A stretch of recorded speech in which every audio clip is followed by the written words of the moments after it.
How to properly store passwords, salting, hashing, and PBKDF2.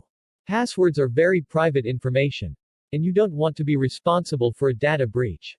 You should take the highest precautions if you have to handle them in your application, and hash them properly. Most of the security problems with passwords occur after an attacker has gained access to your server and is able to view the database where you store passwords. While it's definitely a good idea to lock down your server to prevent unauthorized access in the first place, you should still implement damage control for the worst-case scenario. The best way to deal with passwords is not at all. Unless you have a specific need to handle passwords directly, you can use OAuth to have someone else handle it for you. This is also called third-party sign-on, and you've probably encountered it before if you've ever been asked to sign in with Google or Facebook. OAuth is more complicated than password authentication. But even if you're compromised completely, there is zero password data for an attacker to see. Not even hashes. If you have to store passwords, you should never store them in plaintext on your server. Plaintext means it's readable by an attacker with access to your disk. For example, if you simply take a user's password and store it in your MySQL database, that's storing in plaintext. This is why you're always given a link to reset your password instead of the company just telling you what your old password was. The solution to the plaintext problem is hashing. A hash is a function that takes a value and generates a unique key. For example, the phrase password has a SHA-256 hash. So, rather than storing the password on the server, you store this hash. Hashes are different from encryption in that they're one-way functions. You can hash something, but it's impossible to unhash it without just straight-up brute forcing the hash. This means there's no secret key to store. And even if an attacker gets their hands on a hash, they'll have to brute force it first to see the contents. This plaintext rule applies to auxiliary things like log files as well, if the attacker can read it from anywhere. That's a major issue. This also applies to plaintext transmission methods like HTTP. Though you should never send passwords over the wire anyway. You want to generate a hash on client side when they enter it in, to prevent passwords from being sniffed over the network. Even though securing traffic with HTTPS would prevent man-in-the-middle attacks on the client side. If an attacker had access to your server, they could decrypt and sniff newly created passwords. This also makes your service more trustworthy, as a user won't know if you're secretly storing their password behind the scenes. But if you only see a hash, even the server doesn't know what their password is. If you simply want a good hash to use, choose PBKDF2. As it's used specifically for storing passwords and is very secure. You'll probably want to use the JavaScript implementation on the client side. But if you must use it server side, you'll want to use an implementation for your language. Hashing has a problem, and regular password hashes can be cracked with a method known as rainbow tables.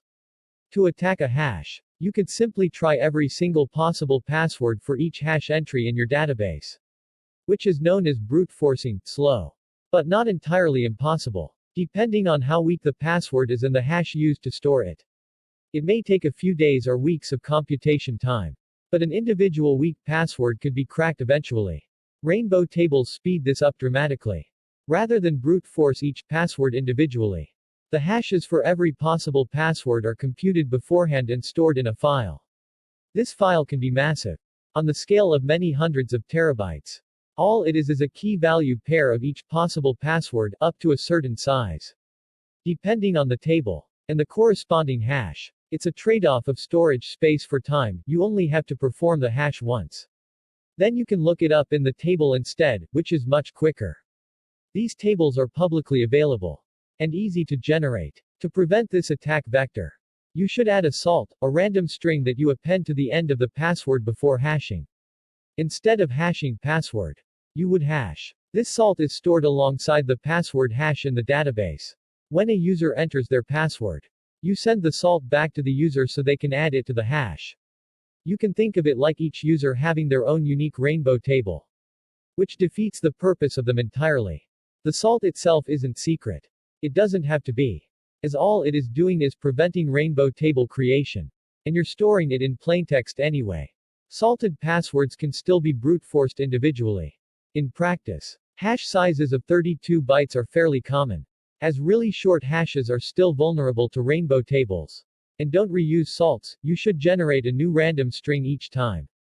While SHA-256 is a secure hash, it's also designed to be a general-purpose hash. This means it has to be fast. Because it's also used for creating checksums, which must process gigabytes of data. Speed directly decreases brute forcing time. And even with salted passwords, it's still relatively easy to crack individual short strings. Salts only protect against rainbow tables. Instead, use PBKDF2. It's meant specifically for passwords, meaning it's relatively slow to calculate for the average length password. It takes much longer to brute force. And it's practically impossible to crack longer passwords stored with it. You can use the JavaScript implementation, or use a server-side implementation. To make full use of PBKDF2, you'll want to implement some sort of password standard for your site. You don't need to require everyone to have $signs and numbers in their length matters much more than anything else.